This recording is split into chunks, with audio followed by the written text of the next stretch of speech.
الله الذي أنزل على عبده الكتاب وأخرج الناس من الجهل والضلال إلى نور العلم والهدى أحمده سبحانه وأشكره. أشهد أن لا إله إلا الله وحده لا شريك له وأشهد أن محمدا عبده ورسوله. اللهم صل على عبدك ورسولك محمد صلى الله عليه وسلم وعلى آله وأصحابه أجمعين. أما بعد، يا معشر المسلمين، يا شباب المسلمين، أوصيكم بتقوى الله واتقوا النار التي أعدت للكافرين. أطيعوا الله وأطيعوا الرسول لعلكم ترحمون.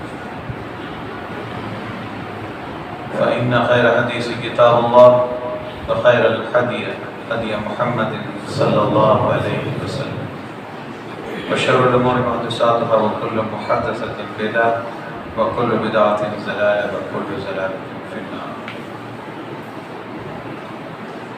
قال الله تعالى في القرآن الحكيم الفرقان العظيم: فاستعذ بالله من الشيطان الرجيم. بسم الله الرحمن الرحيم. أتأمرون الناس بالبر وتنسون أنفسكم وأنتم تتلون الكتاب أفلا تعقلون. واستعينوا بالصبر والصلاة وإنها لكبيرة إلا على الخاشعين الذين يظنون أنهم ملاقو ربهم وأنهم إليه راجعون. برادران اسلام، خواتین اسلام، اللہ کی حمد و ثنا جس نے ہم سب کی ہدایت کے لیے ہدایت نامہ نازل فرمایا، جس کی بدولت ہم آپ ہدایت پر ہیں، گمراہی سے محفوظ ہیں اور اندھیریوں سے نکل کر نور کی طرف بڑھ رہے ہیں، اس پروردگار عالم کا جتنا بھی شکر ادا کریں، اس کی حمد و ثنا بیان کریں کم ہے، جس نے ہم سب کو آج جمعہ کا دن ہے، پوری صحت و عافیت کے ساتھ اس کی بارگاہ میں آنے کا موقع عنایت فرمائے۔ اس کے ساتھ ساتھ اس ناچیز کو بھی آپ کے درمیان میں دو باتیں خطبہ جمعہ کے حوالہ سے کہنے کا موقع عنایت کیا، یہ بہت بڑی اللہ کی طرف سے عظیم نعمت ہے۔ اس کے عوض میں ہم جتنا بھی اللہ کا شکر بجا لیں کم ہے۔ اور بھی ہمارے بھائی ہیں جو ابھی تک نہیں پہنچے، یا تو پہنچنے ہی والے ہوں گے یا تو آنے ہی نہیں والے ہوں گے۔ بہر کیف جو آ چکے ہیں وہ تو بڑے خوش نصیب ہیں، اور جو آنے والے ہیں وہ بھی خوش نصیب ہیں۔ آج کا دن ہم سب کے لیے مبارک دن ہے۔ اس موقع پر نبی پاک صلی اللہ علیہ وسلم پر انگنت درود و سلام ہو، جن کی آمد سارے مسلمانوں پر احسان ہے اور انسانیت پر قیامت کی صبح تک رحمت ہے۔ سامعین، میں لمبی چوڑی تمہیداتی کلمات میں نہ جاتے ہوئے، وقت کو مد نظر رکھتے ہوئے، میں سوچا کہ آپ کے درمیان میں کیا بولوں۔ نیا مقام، نئی جگہ، کسی بھی طبقے کو ہدف بنا کر اگر بولوں، ہو سکتا ہے کہ اس کی نفسیات سے میں نابلد ہوں۔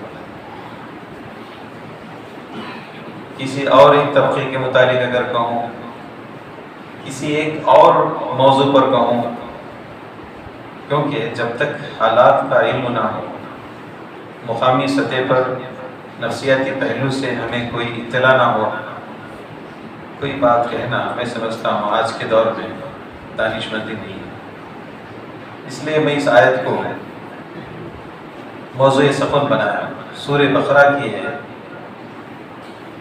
43 تا 46 آیتیں، مطلب 44 تا 46 آیتیں، اور سورہ بقرہ سن 2 ہجری میں مدینہ منورہ کے اندر مختلف روایتیں ہیں اس کے متعلق. بعض روایتوں میں آتا ہے کہ اللہ کے نبی صلی اللہ علیہ وسلم پر جو ہے مکے میں بھی نازل ہوا، یعنی رمی کرتے وقت. بہت سی روایتیں ہیں، لیکن تمام مفسرین کا اس بات پر اتفاق ہے آج تک کہ یہ سورت جو ہے مدینہ منورہ میں نازل ہے سن 2 ہجری. اور یہ جو میں 3 آیتیں پڑھا ہوں، 3، اور یہ تینوں آیتیں علماء یہود سے متعلق ہیں.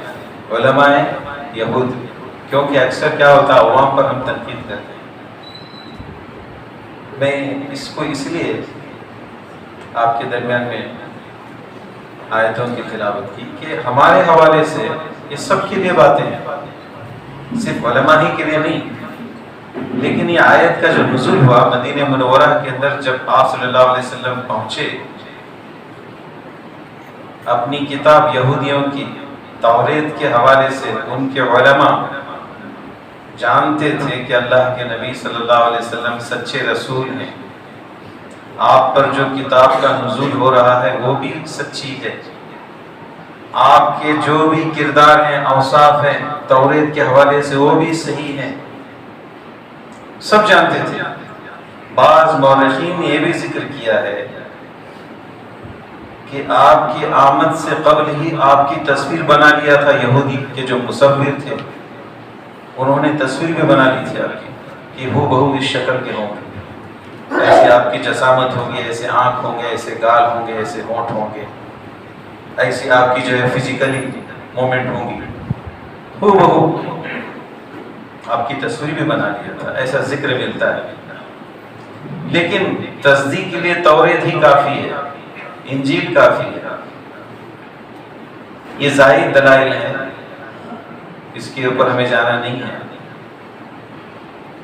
جانتے تھے کہ اللہ کے نبی صلی اللہ علیہ وسلم سچے رسول ہیں، آپ پر جو کتاب نازل ہوئی وہ بھی سچی ہے، اور آپ کے جو اوصاف ہیں وہ بھی صحیح ہیں.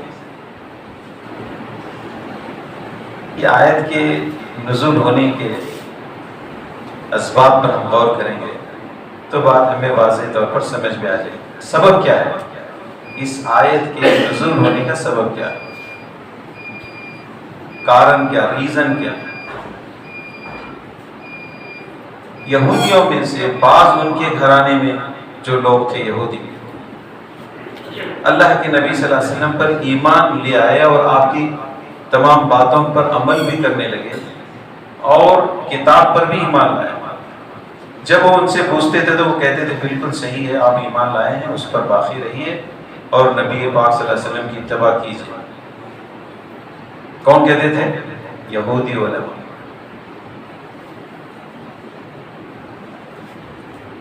اب دیکھیے اللہ تعالیٰ کیا کہتے ہیں، اتأمرون الناس بالبر تنسون انفسکم، اتأمرون الناس بالبر تنسون انفسکم. کیا تم لوگوں کو نیکی کی یا نیکی کی طرف بلاتے ہو، بتاتے ہو، حکم دیتے ہو؟ یعنی یہودی علماء انکار نہیں کرتے تھے. یہاں بر سے مراد کیا ہے بولیے، نیکی سے مراد کیا ہے؟ کتاب اللہ اور نبی مکرم صلی اللہ علیہ وسلم. ان پر ایمان لانے کی وہ ترغیب دیتے تھے تنہائی میں، آپ ایمان لے اور ان پر سچے رسول ہیں، یہ سچی کتاب ہے. وَتَنْسَوْنَ أَنفُسَكُمْ، وَتَنْسَوْنَ، اور اپنے آپ کو یہ تم بھلاتے ہو. تنسون جمع مخاطب کا صیغہ ہے یہ مضارع کا، اس میں دونوں معنی آتے ہیں، حال اور مستقبل. تم بھلاتے ہو انفسکم، اپنے جانوں کو، اپنے آپ کو، اپنے نفسوں کو. انفسکم، انفسکم، اپنے آپ کو تم بھلاتے ہو، اپنے جانوں کو، اپنے نفسوں کو یا اپنے آپ کو. یعنی جس بات کا وہ حکم دے رہے ہیں، کس بات کا؟ کہ بھئی اللہ کے نبی سچے ہیں، کتاب سچی ہے، اس پر آپ باقی رہیے. جس بات کی تعلیم دے رہے ہیں اس بات سے خود کیا کر رہے ہیں؟ ہے نا، اس پر وہ خود عمل نہیں کر رہے. وَتَنْسَوْنَ أَنفُسَكُمْ. پھر اللہ تعالیٰ کہتے ہیں وَأَنْتُمْ تَتْلُونَ الْكِتَابَ، اور تم کتاب کی تلاوت کرتے ہو، کتاب کو پڑھتے ہو. کتاب سے مراد یہ کیا ہے؟ توریت کو وہ پڑھتے تھے. توریت کے اندر لکھا گیا تھا کہ حضرت محمد مصطفیٰ صلی اللہ علیہ وسلم کے اوصاف ہیں، اور آپ ایسے ایسے زندگی گزاریں گے، آپ کے ایسی اخلاقی زندگی ہوگی، آپ کی ایسی جسامت ہوگی، اس طرح سے آئیں گے. سارے چیزیں توریت میں لکھی ہوئی تھی، اس کو وہ پڑھتے تھے. کون پڑھتے تھے؟ یہودی علماء. وَأَنْتُمْ تَتْلُونَ الْكِتَابَ، کیا تم کتاب کو نہیں پڑھتے ہو؟ دیکھیے پہلا جملے پر غور کریں، وَتَنْسَوْنَ أَنفُسَكُمْ. یہ کتاب کو پڑھتے ہوئے اپنے آپ کو بھلاتے تھے، یعنی کتاب کی تعلیم کے مطابق یہ نہیں تھے. أَفَلَا تَعْقِلُونَ. اب دیکھیے ایک آدمی کتاب پڑھتا ہے تو اس کا گیان جب بڑھتا ہے تو اس کی عقل بھی بڑھتی ہے نا. عقل کی جو ہے کھڑکیاں بھی کھلتی ہے، عقل کی کھڑکیاں کھلتی ہے.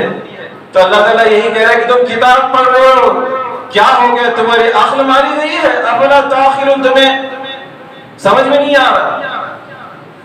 دوسروں کو تو تم جو ہے بھلائی کی تعلیم دے رہے ہو، دوسروں کو جو ہے بھلائی کی طرف بول رہے ہو، اور خود اپنے آپ کو جو ہے اس سے روکے رکھے ہو، جبکہ تم کتاب پڑھتے ہو. اور اس کتاب کی بدولت تمہاری عقل کیا ماری گئی. یہی آیت آج کے علماء پر بھی صادق ہوتی ہے. یہی آیت آج کے علماء پر صادق ہوتی ہے. جیسے یہودی علماء مدینہ منورہ کے اندر نبی پاک صلی اللہ علیہ وسلم کو بنفس نفیس اپنے آنکھوں سے دیکھ رہے تھے، بالمشافہ آپ سے کلام بھی کرتے تھے، اس کے باوجود بھی وہ اللہ کے نبی صلی اللہ علیہ وسلم پر ایمان نہیں لاتے تھے. دوسروں کو بولتے تھے لے کے آؤ، لیکن خود اس پر عمل نہیں کرتے تھے. ایک بات یہاں نقطے کی ہے کہ آج لوگوں پر باتوں کا اثر کیوں نہیں ہوتا. یہ عالم کا یعنی میں کھڑا، میری بات کا اثر آپ پر کیوں نہیں ہوتا؟ میری بات کا اثر آپ پر کیوں نہیں ہوتا؟ اس آیت کے حوالے سے ذرا غور کریں گے تو بات واضح ہو جاتی ہے کہ میں خود ہی ان باتوں پر عمل پیرا نہیں ہوں، اسی لیے میری بات کا اثر نہیں ہوتا. میں خود ہی اپنی منگنی بیٹی کی ایسی زوردار کر رہا ہوں. کیا مولانا شاندار منگنی کی ہو، شادی ہو، کیا ان کی شادی اور ولیمہ ہو. یعنی سارے باتیں جو سادگی کی تعلیم اس ممبر پہ کھڑے ہو کے عالم دین کہہ رہا ہے، لیکن خود ہی اس پر عمل نہیں کر رہا ہے. یہی اس آیت کی تعبیر ہے فی زمانہ. سامعین، آج امت کے اندر ایک حال یہ ہے. دیکھیں میں ایک بات بتاتا ہوں آپ کو. دنیا میں 4 طرح کے لوگ ہیں، 4 طرح کے لوگ ہیں. اور رجال اربع فی الدنیا، دنیا میں 4 طرح کے لوگ ہیں. ایک وہ جو علم سے واقف ہے اور علم کے تابع ہیں، علم والے ہیں اور علم کے تابع ہیں. یہ بہت اچھا طبقہ، یعنی علم سے واقف ہے اور علم کے تابع ہیں، یہ بہت اچھا طبقہ. ایک ہو گیا. دوسرا طبقہ وہ جو علم سے نابلد ہے لیکن وہ جاننے کی کوشش کرتا ہے، جانکاری حاصل کرتا ہے، اہل علم کے ساتھ بیٹھتا ہے، ان کے ساتھ اٹھتا ہے، ان سے علم حاصل کرتا ہے، لیکن کبھی یہ دعویٰ نہیں کرتا کہ میں اتنا ہی سیکھا، اس سے زیادہ مجھے معلوم ہے. یعنی وہ تھوڑا حدیثوں کو قرآن کو جاننے والے، میں بہت بڑا عالم ہوں حدیثوں کا، میں بہت بڑا جو ہے مفسر ہوں، بہت بڑا مفکر ہوں، محدث ہوں، ایسا دعویٰ نہیں کرتا. میں تھوڑے باتیں سیکھا اور سیکھ رہا ہوں، میں طالب علم ہوں. یہ بھی اچھا طبقہ ہے، یہ بھی بہت اچھا طبقہ ہے. ایسے 2 طبقے رہیں گے نا، بہت اچھا. بعد والا جو ہے نا، علم تو ہے لیکن علم کے تابع نہیں ہے. علم ہے لیکن علم کتابیں نہیں ہیں، بہت خطرناک۔ یہ امت کو بگاڑنے والا طبقہ، علم ہے لیکن علم کتابیں نہیں ہے، جانتا ہے حق کیا ہے ناحق کیا ہے سب جانتا ہے، یہ بہت خطرناک۔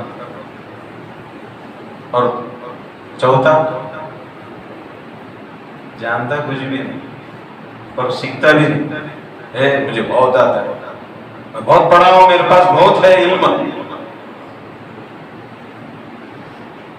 اس لیے یہودی کہا نا، کیا کہا؟ ہمارے سینے بھرے ہوئے ہیں، ہمیں ہدایت محمدی کی ضرورت نہیں ہے، پہلے سے ہمارے سینے بھرے ہوئے۔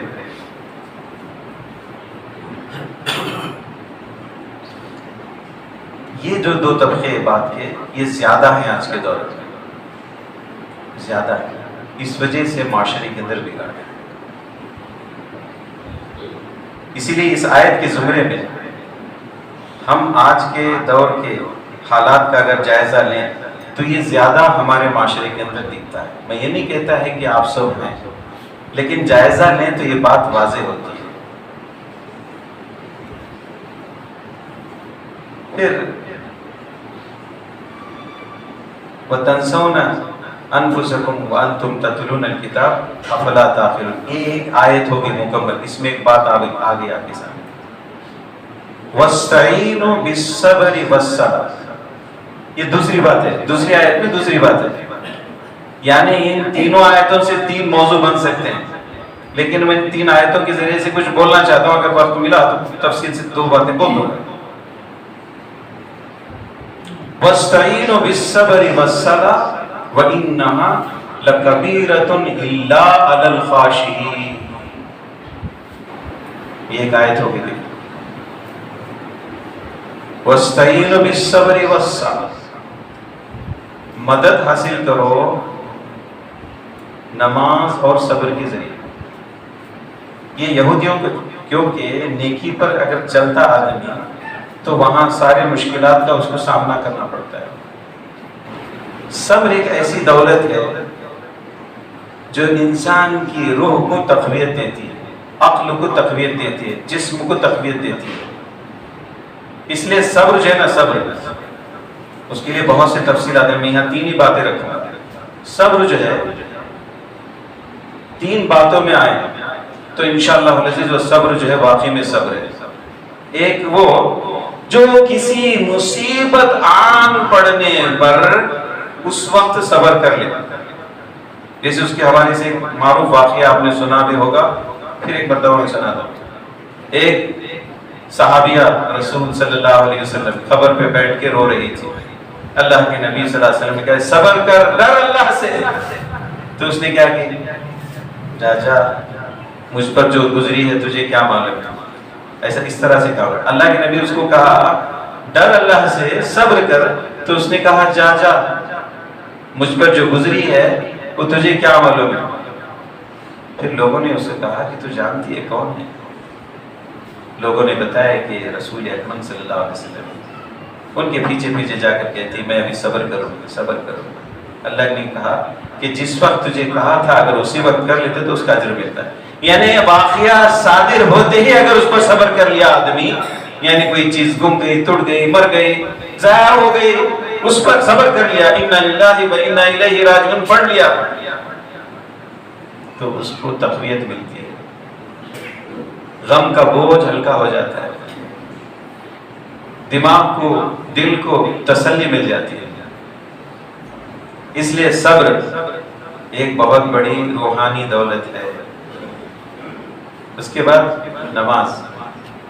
نماز جو ہے ایک ایسی دولت ہے جس کے ذریعے سے انسان اپنے آپ کو تمام برائیوں سے اور بے حیائیوں سے اپنے آپ کو روک سکتا ہے۔ اس کے لیے بھی قرآن کی آیت دال کرتی ہے، ان الصلاۃ تنہی عن الفحشاء والمنکر، بے شک نماز بے حیائیوں اور برائیوں سے روکتی ہے۔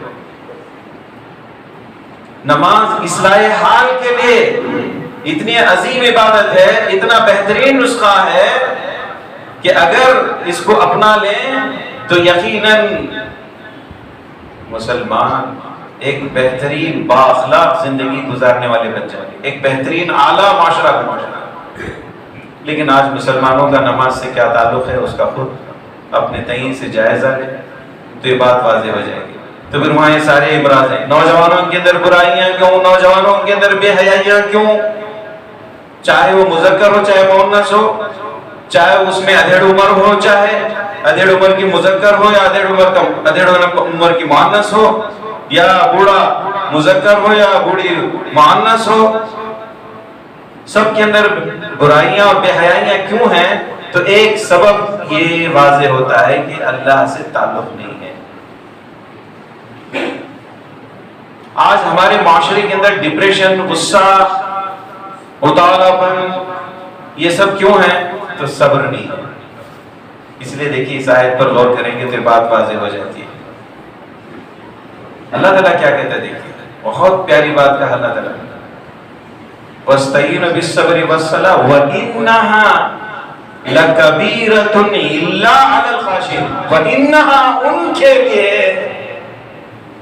کے لیے بھاری نہیں، وَإِنَّهَا لَكَبِيرَةٌ ان کے لیے بھاری ہے جن کے دلوں میں خوف نہیں، عَلَى الْخَاشِعِينَ جن کے دلوں میں اللہ کا خوف ڈر ہے، ان کے لیے صبر کرنا، ان کے لیے نمازوں کا پڑھنا، ان کے لیے اللہ کے احکامات پر زندگی بسر کرنا، ان کے لیے بااخلاق زندگی بسر کرنا، باحیا زندگی بسر کرنا مشکل نہیں۔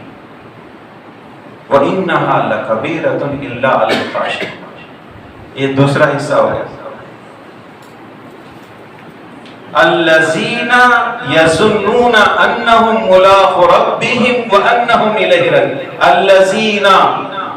الَّذِينَ جو لوگ، یظنون یہ گمان کے معنی میں استعمال ہوتا ہے یہاں پر، لیکن یہاں ظنّا کے بعد انا آیا ہے، اس لیے اس کا ترجمہ یقین کا کیا جائے گا۔ ظنّا کے بعد انا آیا، ظنّا کے بعد انا آنے کی صورت میں اس کا ترجمہ کیا کریں گے؟ یقین۔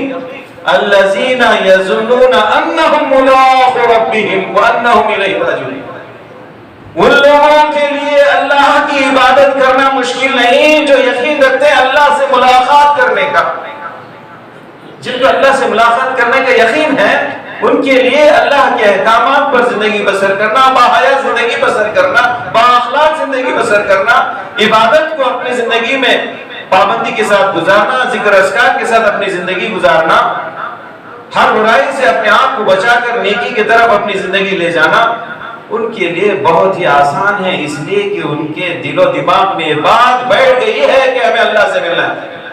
الذین یظنون انہم ملاقو ربہم وانہم الیہ راجعون، انہم اس کی طرف لوٹنے والے ہیں، جیسے ہم دنیا میں آئے اسی کی طرف لوٹنے والے۔ سامعین، یہ تین آیتیں تین باتوں کو پیش کر رہی ہے، اور یہ تینوں باتیں یہودی علماء کے لیے نازل ہوئی تھی۔ یہودی علماء، ان کے اندر یہ بیماری تھی، وہ صبر بھی نہیں کرتے تھے، نماز بھی نہیں پڑھتے تھے۔ اور یہ کیوں ان کے اندر بیماری تھی؟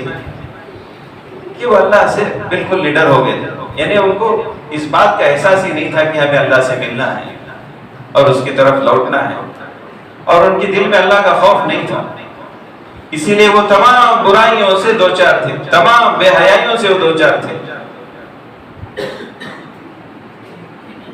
اور ان کی زندگی پوری کی پوری جو ہے اللہ کے احکامات کے خلاف بسر ہوتی تھی۔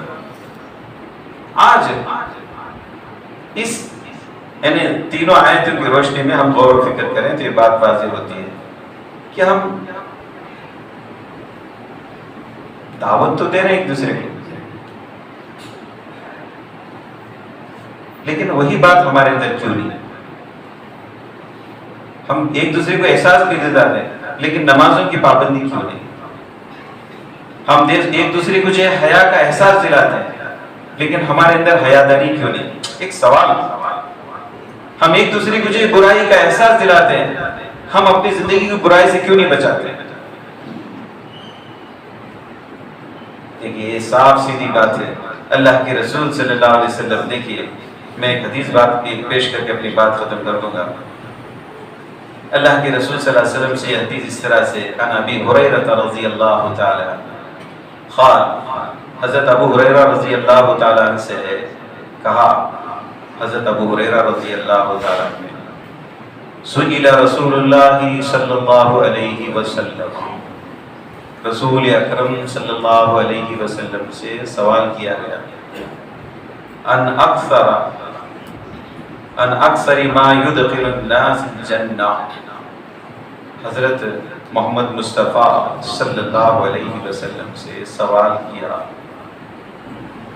دیکھیے یہ یدخل مضارع کا صیغہ ہے نا، لیکن اس کے آگے ما استعمال ہے۔ ما جو ہے ماضی کے ساتھ، ماضی کے شروع میں استعمال ہو جائے، مضارع کے لیے۔ تو اگر یہ آیا ہے تو کس کے لیے؟ یہاں پر استفہامیہ کے لیے، کیونکہ میں دیکھا مسجد کے اندر بورڈ پر جو ہے گردان لکھی ہوئی، تو میں نہیں سمجھا تھوڑا نحوی طور پر کچھ بتا دوں، اس لیے میں بتا رہا ہوں۔ یہاں ما استعمال ہوا استفہامیہ کے لیے۔ اللہ کے نبی صلی اللہ علیہ وسلم سے پوچھا کہ اکثر لوگ جنت میں کیوں داخل ہوتے ہیں؟ ما استفہام ہے، ما یدخل الناس الجنہ، اکثر لوگ جنت میں داخل ہونے والے ہیں میں سے کون؟ اللہ نے فرمایا فقال تقی اللہ و حسن خلق، جو اللہ سے ڈرتے ہیں، جو اچھے اخلاق والے ہیں، وہ جنت میں جائیں گے۔ جو اللہ سے ڈرتے ہیں اور اچھے اخلاق، جن کے دلوں میں اللہ کا خوف ہے، وہ برائی کر سکتے ہیں کیا؟ دیکھیے وہ غور کرنے کی بات ہے۔ ایک حدیث اس کی ترجمہ نہیں کرتی ہے جو اللہ کے نبی صلی اللہ علیہ وسلم سے پوچھا، وہ بھی سوال یہ ہے، فما مفہوم القلب، فما مفہوم القلب، اللہ کے نبی صلی اللہ علیہ وسلم سے پوچھا یہ مفہوم القلب کیا ہے؟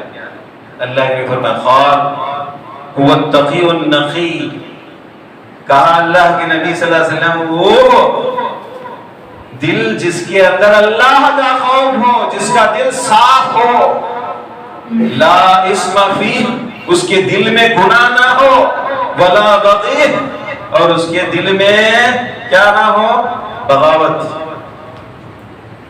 اس کے دل میں کینہ نہ ہو، والغل، اور اس کے دل میں کپٹ نہ ہو، والحسد، اور حسد نہ ہو۔ اللہ کے نبی صلی اللہ علیہ وسلم نے جو بات فرمائی اس حدیث کی روشنی میں غور کیجیے کہ برائیوں کی جڑ جو ہے تین ہے۔ کیا ہے بولیے؟ لالچ، حسد، تکبر۔ لالچ، حسد، تکبر، یہ تین چیزیں برائی کی جڑ ہیں، اور یہ دل ہی میں پنپتے ہیں، دل ہی میں پنپتے ہیں۔ اللہ کے نبی صلی اللہ علیہ وسلم فرمایا کہ جس کے دل میں اللہ کا خوف ہے، جس کے اخلاق اچھے ہیں، وہ جنت میں۔ اخلاق کب اچھے ہوں گے؟ الا ان فی الجسد مضغہ اذا صلحت صلح الجسد کلہ واذا فسدت فسد الجسد کلہ۔ اللہ کے نبی صلی اللہ علیہ وسلم فرمایا خبردار تمہارے جسم میں ایک لوہے کھڑا ہے، اگر وہ صحیح ہے تو پورا جسم صحیح ہے، اگر وہ خراب ہے تو پورا جسم خراب ہے۔ وہ کیا ہے؟ وہ دل ہے۔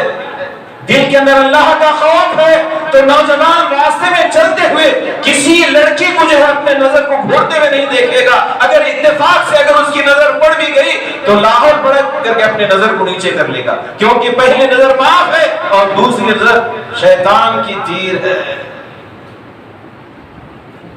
یہ تقویٰ ہے۔ قرآن کیا ہے اس بات کی اور بھی عکاسی کرتے ہیں، کیا ہے؟ وَنَفْسٍ وَمَا سَوَّاهَا فَأَلْهَمَهَا فُجُورَهَا وَتَقْوَاهَا قَدْ أَفْلَحَ مَنْ زَكَّاهَا وَقَدْ خَابَ مَنْ دَسَّاهَا۔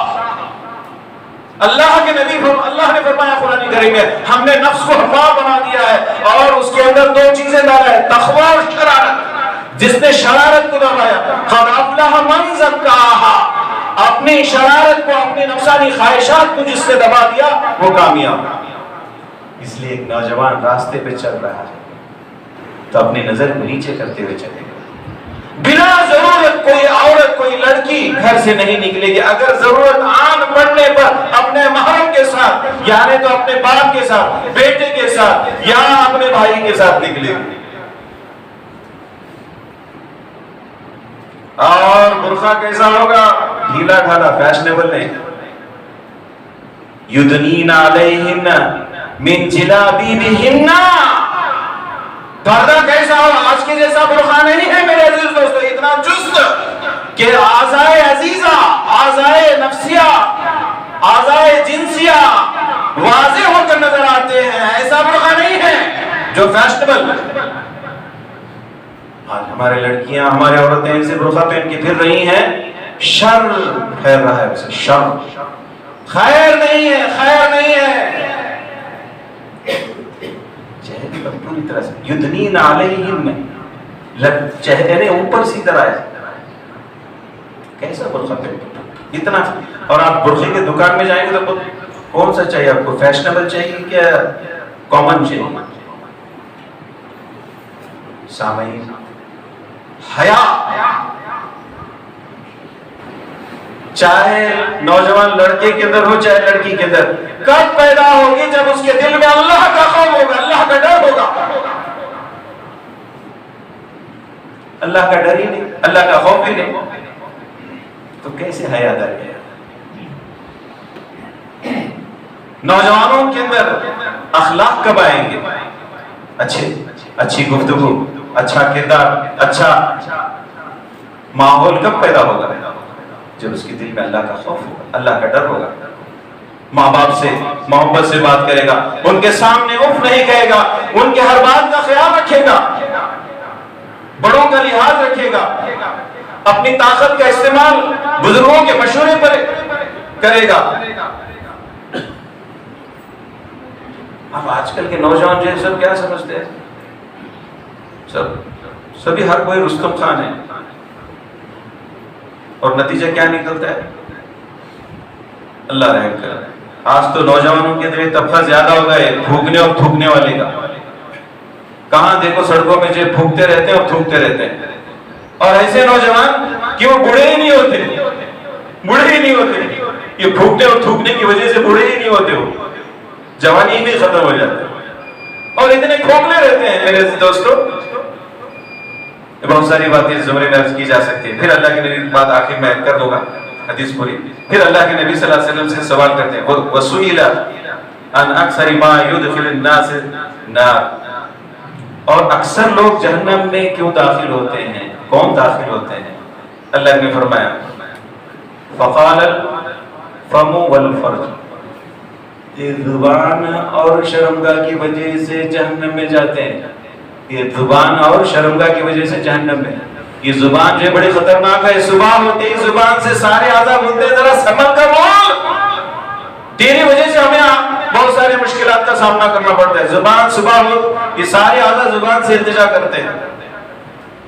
معزز سامعین, یہ دونوں چیزیں خوابوں میں کب رہ سکتی ہے؟ جب ہمارے دل میں اللہ کا خوف ہو. اور خاص کر کے نوجوان کے لیے باتیں ہیں کہ وہ جوانی میں جو ہے اپنی زبان کو قابو میں رکھنا چاہیے, اور اپنے حیا کو قابو میں رکھنے کے لیے جیسے ہی آپ کے پاس استطاعت ہو شادی کر لیں. اس سے حیا قابو میں رہتی ہے, نظریں نیچے ہو جاتی ہیں, ایک اچھی زندگی گزارنے کا ایک اس کے پاس سلیقہ آ جاتا ہے. اللہ تعالیٰ سے دعا ہے کہ اللہ تعالیٰ ہم سب کو ان آیتوں کی روشنی میں جو اہل یہود کے علماء کے متعلق تھی, اس میں ہم سب کے لیے نصیحت ہے. اللہ تعالیٰ مجھے اور آپ کو ان آیتوں کی روشنی میں جو باتیں میں نے آپ کے ساتھ درگاہ میں عرض کی ہے اس پر مجھے اور آپ کو عمل کرنے کی توفیق عنایت فرمائے. اللہ تعالیٰ ہم سب کو جو ہے حیاداری تقوی کے ساتھ اور اللہ کی جو ہے تمام احکامات کے ساتھ اور اللہ کے نبی صلی اللہ علیہ وسلم کی جو ہے اطاعت شاری کے ساتھ زندگی بسر کرنے کی توفیق عنایت فرمائے. وما علینا